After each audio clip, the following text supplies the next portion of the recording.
जब पुराने ऋषि अपनी आंखें बंद करके अंदर सुनते थे तो उन्हें एक ही आवाज सुनाई देती थी, ओम। आज कॉस्मोलॉजिस्ट्स बाहर देखते हैं और एक बहुत बड़े ब्रह्मांडीय विस्फोट की रोशनी देखते हैं जिसे हम बिग बैंग कहते हैं। ये फिल्म साइंस और आध्यात्मिकता के मिलन बिंदु पर एक सवाल की पड़ताल करती है। क्या ओम ब्रह्मांड के पहले पल की एक काव्यात्मक गूंज है? उपनिषदों में AUM को सभी अस्तित्व का सार बताया गया है, वो ध्वनि जो पूरे ब्रह्मांड और आत्मा का प्रतीक है। इस अक्षर के 3 भाग A, U और M जागने, सपने देखने और गहरी नींद को दर्शाते हैं और ध्वनि के बाद की शांति चेतना की चौथी पारलौकिक अवस्था की ओर इशारा करती है। समय के साथ AUM सृष्टि, पालन और विनाश का प्रतीक बन गया, जिसे अक्सर ब्रह्मा, विष्णु और शिव से जोड़ा जाता है, और उन चक्रों से भी जिनके माध्यम से ब्रह्मांड में सब कुछ प्रकट होता है और गायब हो जाता है। कई अभ्यास करने वालों के लिए AUM का जाप सिर्फ आवाज करना नहीं है, ये मन को एक अंतर्निहित सर्वव्यापी वास्तविकता से जोड़ना है। मॉडर्न कॉस्मोलॉजी एक बिल्कुल अलग तरह की शुरुआत की कहानी बताती है। बिग बैंग थ्योरी के अनुसार हमारा दिखाई देने वाला ब्रह्मांड कभी बहुत गर्म, घनी स्थिति में था और फिर फैलना और ठंडा होना शुरू हुआ। इसका सबूत कई तरफ से मिलता है।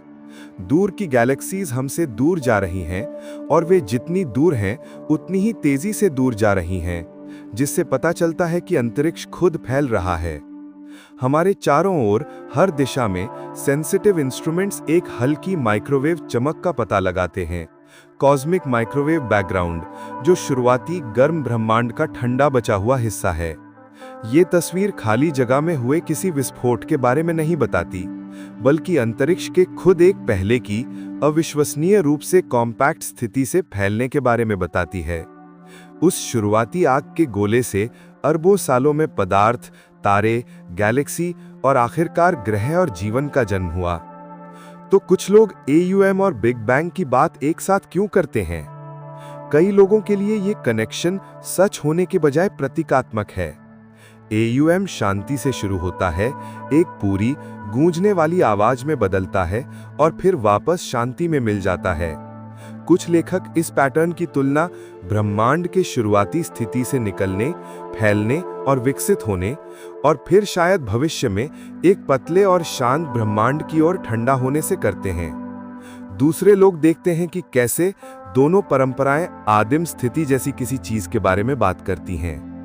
कुछ हिंदू व्याख्याओं में बिग बैंग की विलक्षणता की तुलना परम ब्रह्म, सर्वोच्च वास्तविकता से की जाती है, जिससे AUM का उच्चारण होने पर सृष्टि प्रकट होती है। ये समानताएं समीकरणों से नहीं, बल्कि आंतरिक अनुभव और बाहरी अवलोकन के बीच तालमेल देखने की मानवीय भावना से पैदा होती हैं। मेन स्ट्रीम फिजिक्स के नजरिए से AUM कॉस्मोलॉजिकल मॉडल में दिखाई नहीं देता है। Standard XCDM model general relativity, dark matter, dark energy और कॉस्मिक माइक्रोवेव बैकग्राउंड और गैलेक्सी के अवलोकन का उपयोग करता है। इसमें मंत्र या सांस्कृतिक अवधारणाएं शामिल नहीं हैं। कुछ पॉपुलर दावे हैं कि AUM एक विशेष कॉस्मिक फ्रीक्वेंसी से जुड़ा है, जिसे कभी-कभी पृथ्वी के शूमन रेजोनेंस या क्वांटम वाइब्रेशन से जोड़ा जाता है। लेकिन इन विचारों की फिजिक्स में कठोर पीयर रिव्यूड रिसर्च से पुष्टि नहीं हुई है। स्कॉलरली कॉस्मोलॉजी पेपर पवित्र अक्षरों के बजाय मापने योग्य मात्राओं, कॉस्मिक माइक्रोवेव बैकग्राउंड में तापमान के उतार चढ़ाव, गैलेक्सी का डिस्ट्रीब्यूशन और हल्के तत्वों की प्रचुरता पर ध्यान केंद्रित करते हैं। इसीलिए अगर हम ध्यान से कहें तो AUM बिग बैंग का वैज्ञानिक वर्णन नहीं है और बिग बैंग वैज्ञानिक रूप से AUM को साबित नहीं करता। फिर भी इन कहानियों के मिलन बिंदु पर कुछ बहुत शक्तिशाली है। साइंस ब्रह्मांड का एक मात्रात्मक इतिहास बताता है, क्या हुआ, कब हुआ और समय के साथ स्थितियां कैसे बदलीं।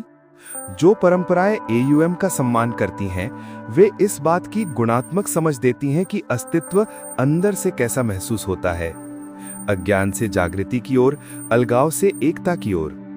जब लोग AUM और बिग बैंग की तुलना करते हैं तो वे अक्सर ये कहने की कोशिश कर रहे होते हैं कि रात के आसमान के सामने जो विस्मय महसूस होता है वो गहरे ध्यान में महसूस की गई शांति से जुड़ा है। AUM की ध्वनि इस भावना के लिए एक रूपक बन जाती है कि सब कुछ जुड़ा हुआ है, कि ब्रह्मांड सिर्फ चीजों का संग्रह नहीं है, बल्कि एक जीवंत, विकसित होने वाली प्रक्रिया है। आखिर में AUM और बिग बैंग अलग-अलग भाषाएं बोलते हैं। एक सिंबल शांति और अंदर के अनुभव का उपयोग करता है, दूसरा टेलीस्कोप, डेटा और गणित का उपयोग करता है। जब उन्हें ईमानदारी से साथ साथ रखा जाए, साइंस को साइंटिफिक और आध्यात्मिकता को आध्यात्मिक रखा जाए, तो वे इस बात पर हैरानी की भावना को और गहरा कर सकते हैं कि सच में एक ब्रह्मांड है, और हम यहाँ ये पूछने के लिए हैं कि ये कैसे शुरू हुआ।